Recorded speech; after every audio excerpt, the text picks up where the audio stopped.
We still have, yeah, we got sound good.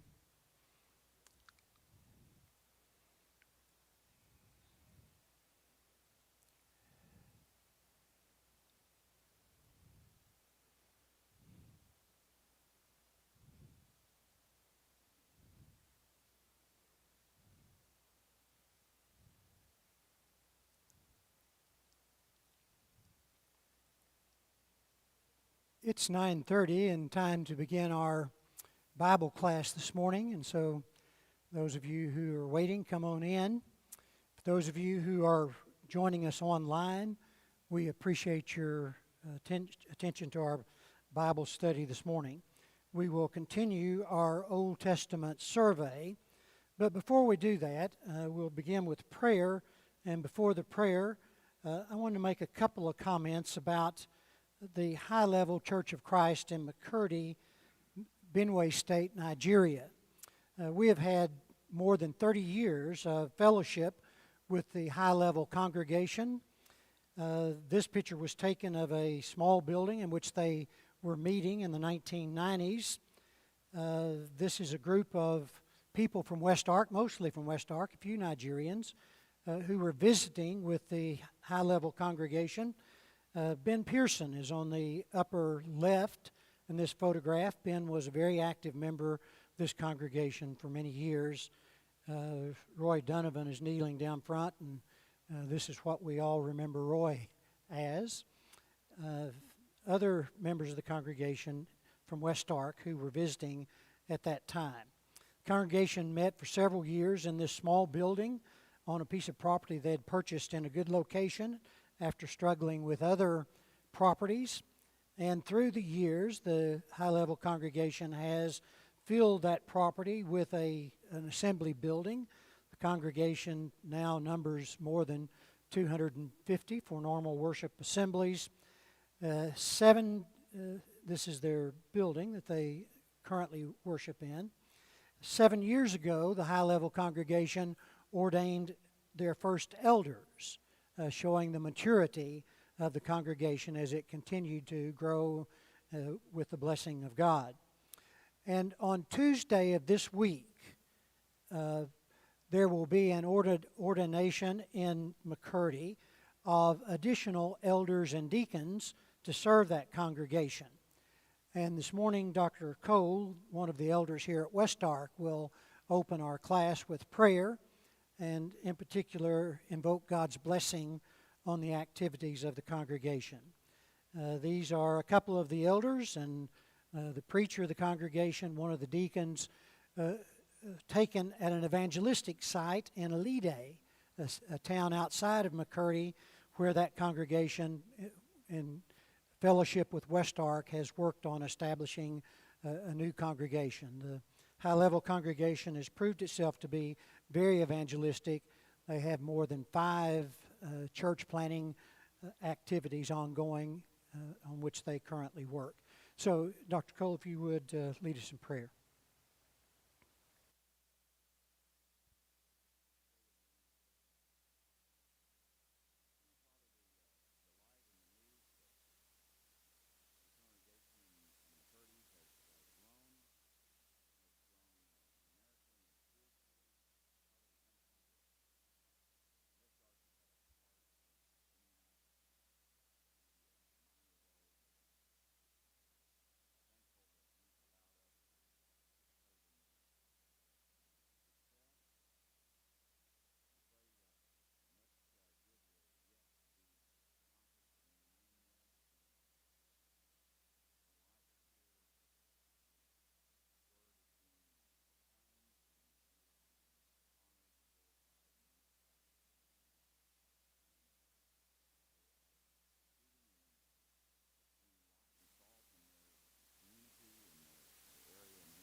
Spiritual leaders, we thank you for the knowledge and wisdom and experiences that those men have had.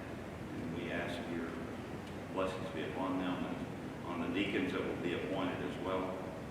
Father, also at this time I ask you to bless us as we open your word and study something from the Old Testament that Jerry has prepared for us.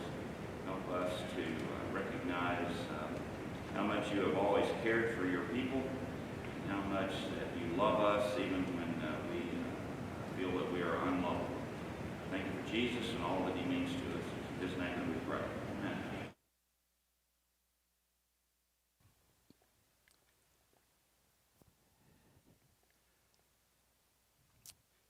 All right, let's get started with our continued study of the Old Testament. We're doing a survey covering a lot of material each week, as indicated by the fact it's but a survey.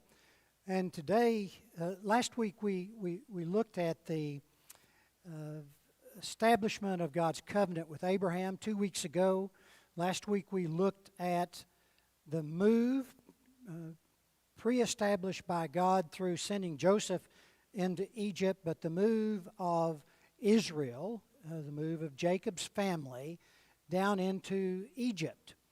And there were 70 of his lineal descendants who went down into Egypt. And today we're going to look at the Exodus, and there will be 3 million or so of the family that come out. Okay, I guess maybe if I turn that on, work. So we're going to look at the Exodus of Israel from Egypt today. Exodus, the first 14 chapters. Before we do that, I need to correct a mistake in last week's lesson. In the introductory paragraph, I noted that God's promise to Abraham is fulfilled through the tribe of Judah, one of the sons of Israel. Of course, Christ comes through the tribe of Judah, and that promise is fulfilled. I indicated that Judah was the third son of Isaac. In fact, Levi is the third son, and Judah is the fourth son. And how I made that mistake, I don't know, but it certainly proves what you all know. I make a lot of mistakes. But today we're going to deal with what happens 400 years after Israel's family goes into Egypt. Joseph was soon forgotten. Joseph, of course, had the favored position with the Pharaoh, which God had established him in, and that enabled Israel to come into Egypt and be cared for there. But Joseph was soon forgotten. The Egyptians suppressed the children of Israel by making them slaves and giving them great burdens. As Israel increased in numbers, the Egyptians ordered all male babies to be killed. A baby boy named Moses was born of the descendants of Israel's son Levi. To protect him from the death order, his family hid Moses for 3 months. And then, after they couldn't hide him any longer, they placed Moses in a small ark in the river. The daughter of Pharaoh found Moses and decided to care for him. Moses' sister Miriam arranged for Moses' mother to be his nursemaid. So Moses grew up and lived 40 years in the palace of Pharaoh, but was trained by his Hebrew Israelite mother. Moses was sensitive to the mistreatment of the Hebrew slaves. One day Moses killed an Egyptian who was beating a slave. When this act was discovered, Moses fled to Midian. There Moses married and lived the life of a shepherd in the Sinai desert. For 40 years, Moses learned how to live in a desert. During the same time, the Israelites continued to suffer in Egypt. God appeared to Moses in Midian and sent him into Egypt to deliver Israel from bondage. Moses did not know how the people of Israel would receive him. So God said, "My name is I am that I am. You shall say to the children of Israel, I am hath sent me unto you." God told Moses to give this message to Israel. "I am the Lord, and I will bring you out from under the burdens of the Egyptians, and I will rid you of their bondage, and I will redeem you with a stretched out arm and with great judgments. I will take you to me for a people, and I will be to you a God, and you shall know that I am the Lord your God, which bringeth you out under the burdens of the Egyptians. To prove that he was God's spokesman, God gave Moses miraculous powers to turn his staff into a snake, to make his hand leprous, and to turn water into blood. God made Moses' brother Aaron a spokesman for Moses. Moses and Aaron went to Egypt. They told the elders of the children of Israel of God's message of deliverance, and they demonstrated the powers given to them. Israel believed, and they worshiped God. Moses and Aaron went to Pharaoh and demanded that he let God's people go. Let God's people Israel leave Egypt. Pharaoh said, "Who is the Lord, that I should obey his voice to let Israel go? I know not the Lord, neither will I let Israel go." In fact, Pharaoh made the work task even harder for the children of Israel, so that even Israel's leaders complained of what Moses and Aaron were doing.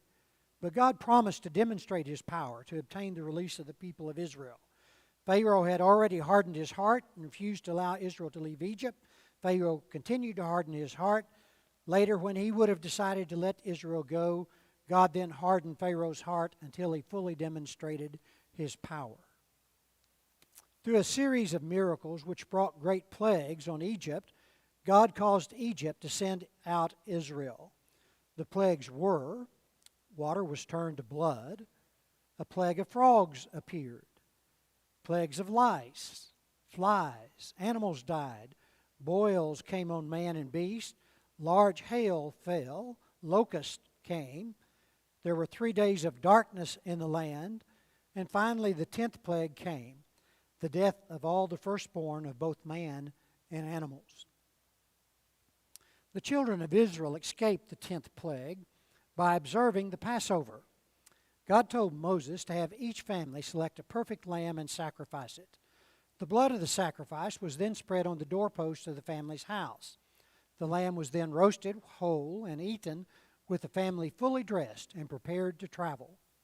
That night, as the Hebrew families ate the Passover, the 10th plague came, and the firstborn of men and animals died, except the families who were keeping the Passover. The Passover is one of the great events in God's dealing with Israel and man. The celebration to remember the Passover became a part of God's law for Israel, the law of Moses, until the time of Jesus, who was killed in Jerusalem at the same time as the killing of the Passover lambs. Following the 10th plague, the Egyptians sent Israel out with gifts of silver, gold, and expensive items. About 600,000 men and perhaps a total of 3 million Israelites left Egypt. As we have studied, this great number were descendants of the approximate 70 of the family of Israel who had left Canaan for Egypt 430 years earlier. Truly, God had turned the seed of Abraham, Isaac, and Israel into a great nation. The people promise had been fulfilled. When the children of Israel left Egypt, they took the bones of Joseph. Again, Pharaoh's heart was hardened, and he and his army followed Israel to the edge of the Red Sea. Trapped by the world's greatest army and by the Red Sea, the Israelites cried out. Moses declared that the Israelites would see the salvation of the Lord. Moses stretched his staff over the sea, the water divided, and Israel passed through the sea on dry ground. When the Egyptians tried to follow, the sea closed on them and destroyed their army. Israel saw and believed. And Israel saw that great work which the Lord did upon the Egyptians, and the people feared the Lord and believed the Lord and his servant Moses. Okay, so that's the story of God's deliverance of this people who he had developed in Egypt, developed into a great nation and a populous nation, and he brought them out. He brought them out by his own power. And so we want to take a little time to discuss these events. They're familiar with us. We've studied these stories since we were children, but it's good for us to review them. Let's begin by dealing with Moses' reaction to this call. Last week, at the end of last week's lesson, we talked about the phrase, "Here am I, send me," and Isaiah being cleansed by the Spirit and lifted up from his vision of the holiness of God. And when God had needed somebody to go somewhere, Isaiah said, "Here am I, send me."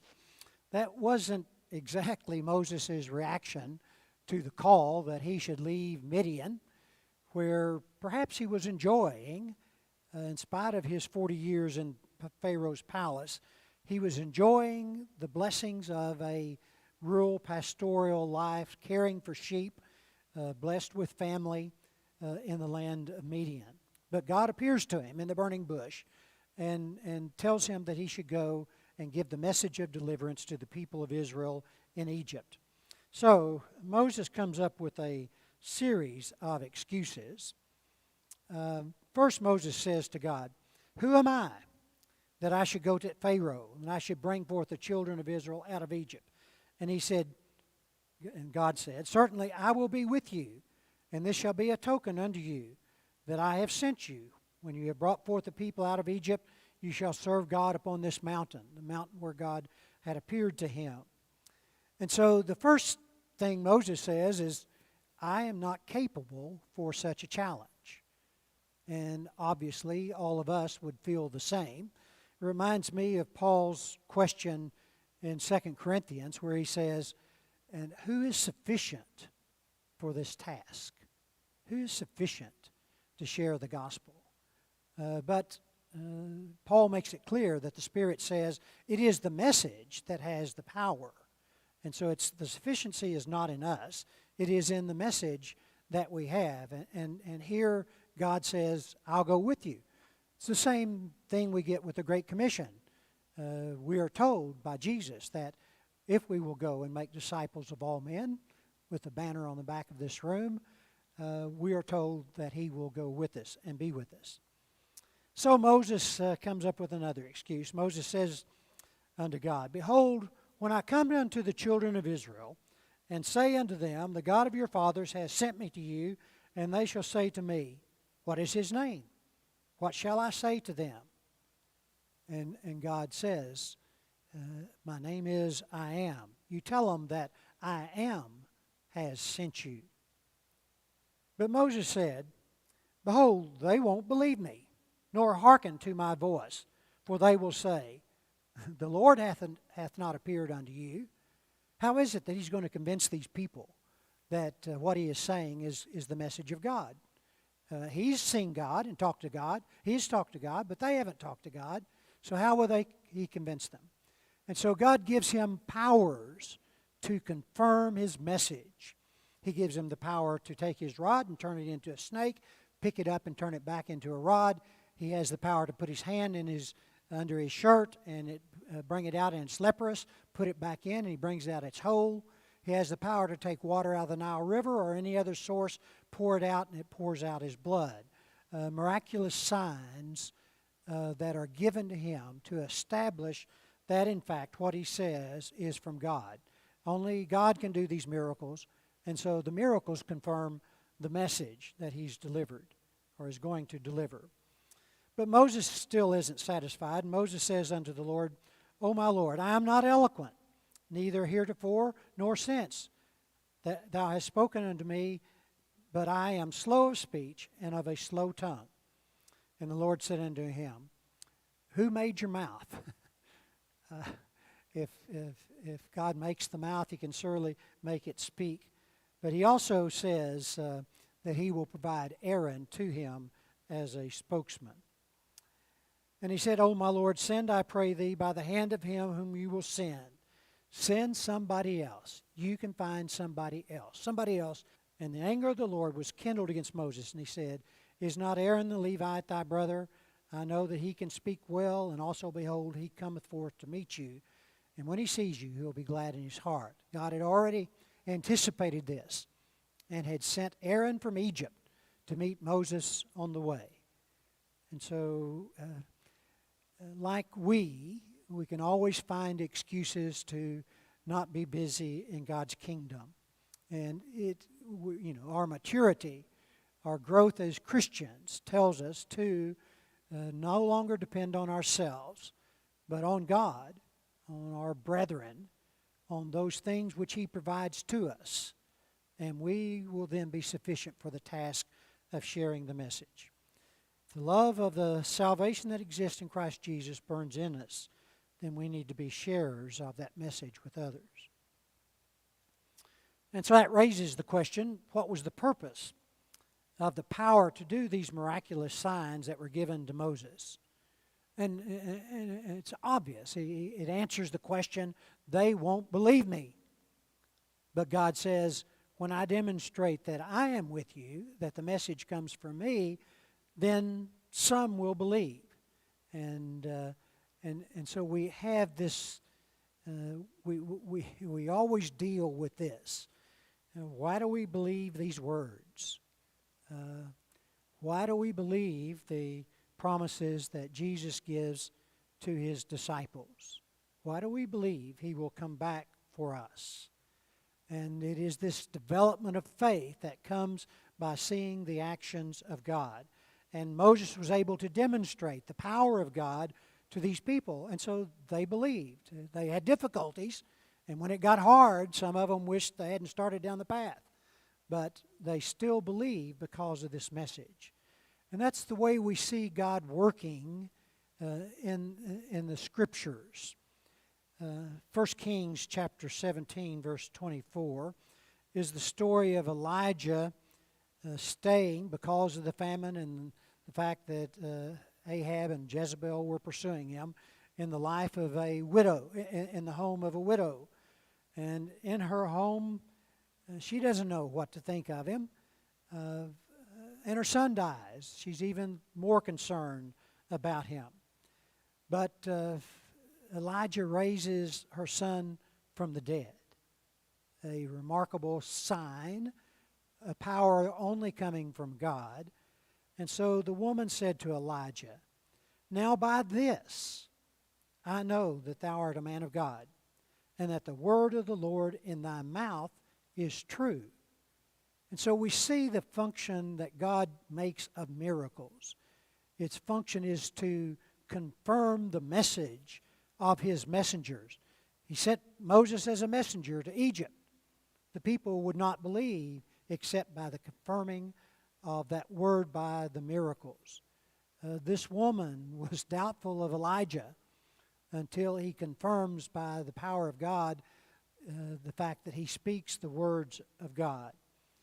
And we develop our faith the same way. We take the Scriptures, we have confidence in the Scriptures. We take the writings of John, and John purposely gives us 7 signs, 7 miracles in the book of John. Some not even recorded in the other synoptic Gospels. But in John, John records 7 of these workings of Jesus that could only be done. The people who saw them had to recognize that they are done, that He is a man from God because of His power to do things that only God can do. And John says, many other things Jesus did, but these are written that you might believe that Jesus is the Christ, the Son of God. And that believing you might have life through His name. So we understand that these miracles aren't a sideshow. These aren't tricks for the purpose of demonstration of human power. The miracles come from God to demonstrate His messages.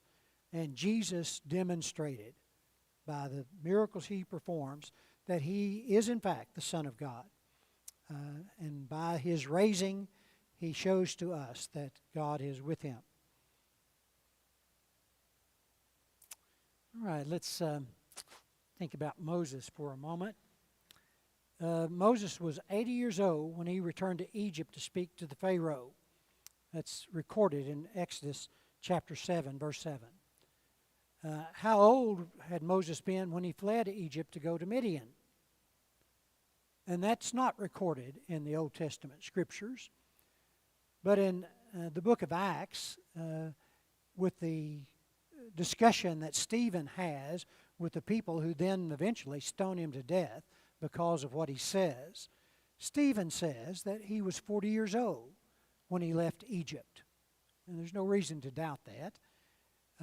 It's recorded at the end of Deuteronomy, the last chapter of Deuteronomy, that Moses dies at the age of 120 with his eyesight and his strength still intact. And so Moses' life is divided into these three periods. 40 years living in the palace of the Pharaoh in Egypt. 40 years working as a shepherd in the semi-arid regions of Midian in the Sinai Peninsula. And then 40 years leading Israel. Why is this so? Is this just happenstance? Maybe it could have been 30 and 40 and 40, or 15, ever what the math works out to get us to 120. But I think even in this we can see God's fulfilling His promises. And just this one lesson, last week we see Him transform a man who had no children at 99 years of age into a family of 70, and from 70 into 3 million. God's fulfilling His promises. And He needs somebody to lead these people out of Egypt. There'll never be a nation in Egypt. To fulfill the great nation promise and the land promise, He's got to get them out of Egypt. If He's going to take the land of Canaan, they can't do that from Egypt. And so He prepares a man for 80 years to work for 40 years. He learns the way of the Egyptians so that he can go and speak to the Pharaoh. He learns the way of the desert because he's going to lead the people in a desert for 40 years. They don't know that. God knows that. And so He prepares Moses 80 years to work for 40 years. Let's don't get too anxious about our age. We still have plenty of time to be busy in God's kingdom. It may be a task for which we've been prepared for the rest of our life. It may have taken a while for God to prepare some of us. All right, and this is really just a repeat of what we have just said. Relate the Exodus from Egypt to the three promises to Abraham, Isaac, and Jacob. As I just said, the promises can't be fulfilled in Egypt. And so He's got to get them out of Egypt. And He does so by His own power. He does so in a manner that's reminiscent of how He brings salvation to each of us. It is by God's power. It is His gift. It is not by our works. It is through the sacrifice of Jesus Christ, Lamb slain from the foundation of the world. It is wholly from God. It is through another person, Moses in the Exodus, Jesus in the plan of salvation, by blood. Blood is an integral part of the delivery of Israel from Egypt for the Passover, and it is by the shedding of Jesus' blood that the New Testament comes into play. And all of this is the work of God, and for that we are eternally grateful and responsive.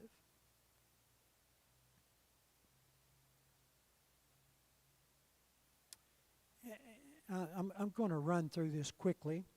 I did this in a class many years ago, and I got down to the end, and Michael Cole challenged me, and he didn't like my analogy. But we'll run it. We'll run it by everybody again and see what he thinks about it this time. Discuss how the exodus of Israel from Egypt to Canaan is typical of the Christian journey. Israel brought out of Egypt on their way to Canaan. Is that a type? Is that typical of the Christian journey? Compare Exodus 6 to 1 Peter. Let's look at those passages. Exodus 6. Wherefore say unto the children of Israel, I am the Lord, and I will bring you out from under the burdens of the Egyptians. I will rid you of their bondage. I will redeem you with a stretched out arm and with great judgments. I will take you to me for a people, and I will be to you a God, and you shall know that I am the Lord your God, which bringeth you forth from the Egyptians. And a couple of chapters later, now therefore, if you will obey my voice indeed and keep my covenant, then you shall be a peculiar treasure unto me above all people, for the earth is mine, And you shall be unto me a kingdom of priests and a holy nation. These are the words which you shall speak unto the children of Israel.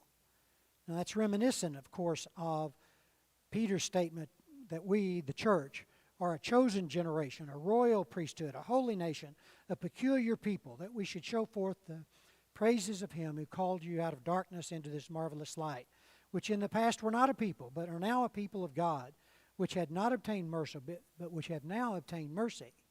And so there's this comparison, I think, that by using similar terminology, that God expected of Israel as he brings them out of Egypt. His expectations of them are similar to his expectations of us. We're expected to be a peculiar people. He has blessed us. And because of those blessings, we're expected to respond as he wishes. And so, is there a comparison? And if there is a comparison, then we need to fill in the blanks about the comparison. Okay, and so I'm going to give you the Exodus phrase, and you've got to give me the Christian phrase, the phrase of Christian living. So bondage in Egypt is similar to bondage in sin. Pharaoh is the type of Satan.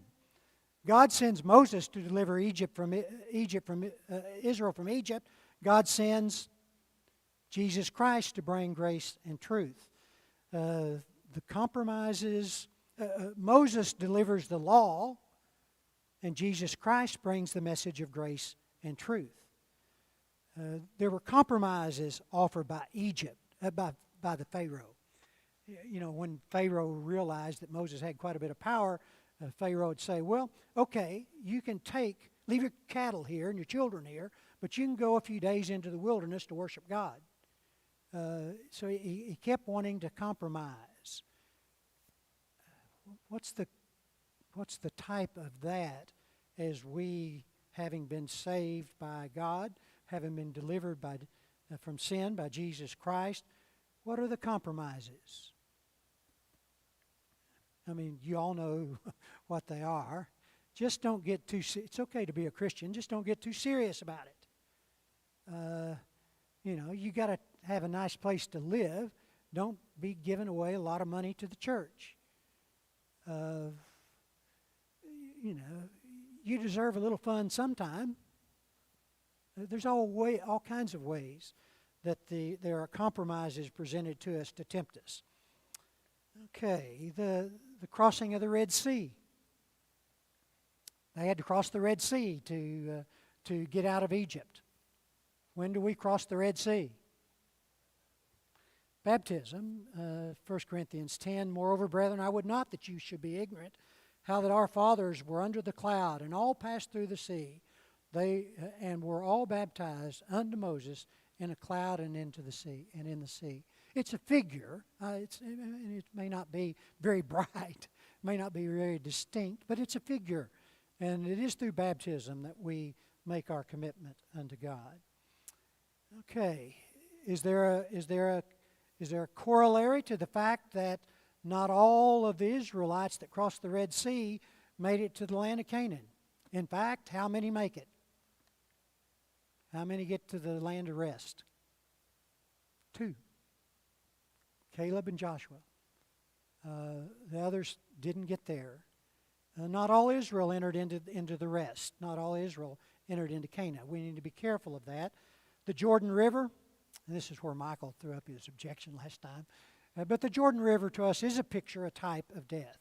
We don't want to cross Jordan alone. We sing, Jesus will go with us across the Jordan. So we will, through death, enter into the land of rest, Canaan, and into our promised rest with God forever. And so in this story of the Exodus, we have such that instructs us. And let's don't forget, it is wholly from God and by God's power.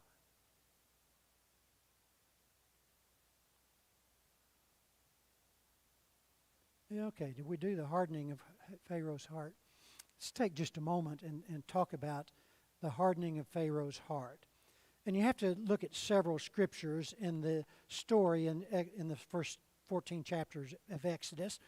But there's these clear statements that Pharaoh hardens his heart. Even after he had decided to let them go, he would change his mind. Even after they leave altogether and the Exodus begins, he hardens his heart again and sends his army after them. But there's also clear statements that God hardens Pharaoh's heart. And even when he would make decisions to let them go, God says, "Not yet, for my power is not clearly demonstrated." And, and so we talk about this from time to time. Sometimes we have difficulty with these things. But we need to check ourselves in our relationship to God. In Jeremiah chapter 18, Jeremiah is given the message from God about the potter and the clay. And he's sent down to watch the potter work. And the potter makes a mistake, and he just takes whatever he's working on and bundles it back up into some clay, throws it back down on the wheel again, and starts working again. God is sovereign. Paul to the church in Rome explains the sovereignty of God. We talked about last week or the week before, was it right for God to choose Jacob over Esau? And Paul says the answer is, it's God's choice. God is sovereign.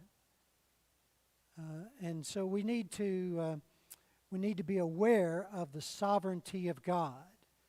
And this discussion about hardening of hearts comes to us with some warnings of not getting ourselves into a position where we are alienated from God, where we have so rejected God that He will reject us. There's a couple of passages we need to look at. The discussion that Paul gives us in Romans chapter 1 and 2 about how the world has reacted to the creation and to the power of God. And he says, "And even as they did not like to retain God in their knowledge, God gave them over to a reprobate mind to do those things which are not convenient." And that's old King James language for things that are not good. Man so rejects God, the proof of God, the evidence of God before him, that God will let him sink deeper and deeper into sin and the consequences of sin. Paul to the church in Thessalonica is perhaps even more direct. "Let no man deceive you by any means, for that day shall not come except there come a falling away first, and that man of sin be revealed, the son of perdition, who opposes and exalts himself above all that is called God, or all that is worshipped, so that he is God, sitteth in a temple of God, showing himself that he is God. Remember ye not that when I was yet with you, I told you these things? And now you know that what withholdeth that he might be revealed in his time. For the mystery of iniquity doth already work. Only he who now letteth will let, until he be taken out of the way. And then shall that wicked be revealed, whom the Lord shall consume with the spirit of his mouth, and destroy with the brightness of his coming. Even him whose coming is after the working of Satan, with all power and signs and lying wonders, and with all deceivableness of unrighteousness in them that perish, because they receive not the love of the truth, that they might be saved. And for this cause God shall send them strong delusion, that they might believe a lie, that they all might be damned who believe not the truth, and hath pleasure in unrighteousness." I mean, we all struggle with belief. We all struggle with our response to our faith. But for those who reject the truth, Jesus says, if you reject the fact that I'm the Son of God shown by the miracles, then there is no more hope. And here Paul says that when we reject the truth, and so accompany our life with living in unrighteousness, then God Himself will work against us and send a delusion that we might believe a lie. That's a warning sign for us. It's not something that the churches must deal with. We're people that are struggling, but still struggling. But for the world, it is a difficult situation that rejecting God's truth may put you in a position of God working against you. Pharaoh was going to let the people go only after God demonstrates his power, and God made sure of that.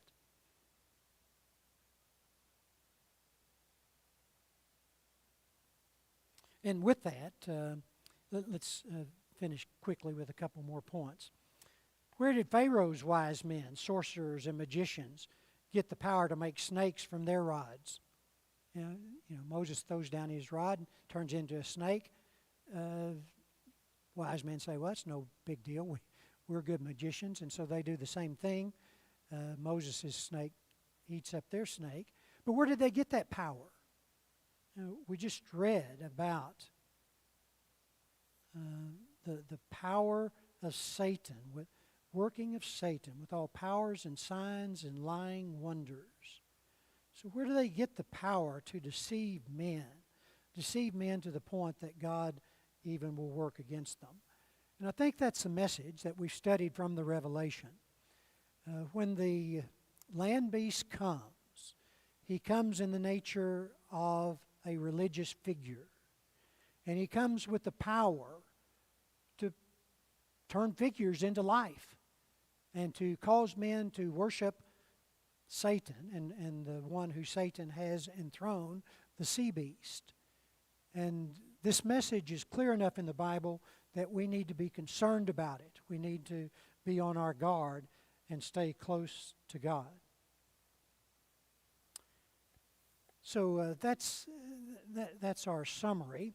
I thought we would finish with a comment about the Passover. It is instituted in our reading today in these first chapters of Exodus. It's a big part of the story of the Exodus.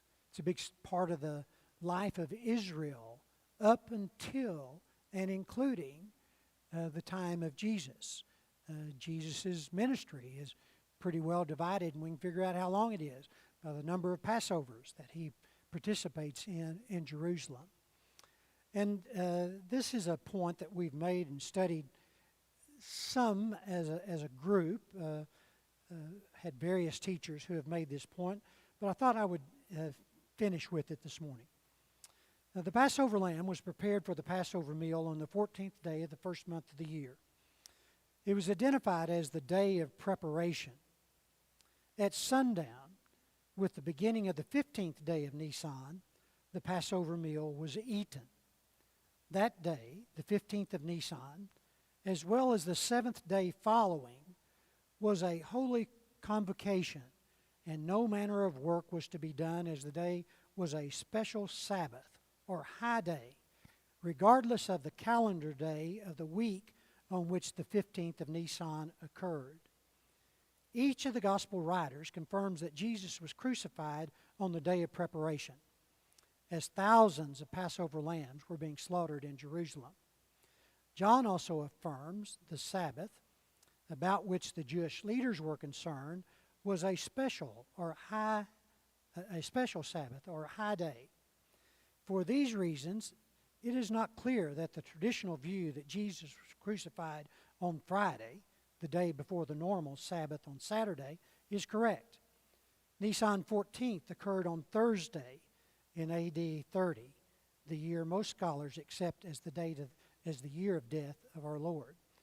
A Thursday, if in fact he's crucified on Thursday rather than Friday, a Thursday rather than Friday day of preparation and the day of crucifixion conforms better to Jesus' statement that he would be in the grave 3 days and 3 nights.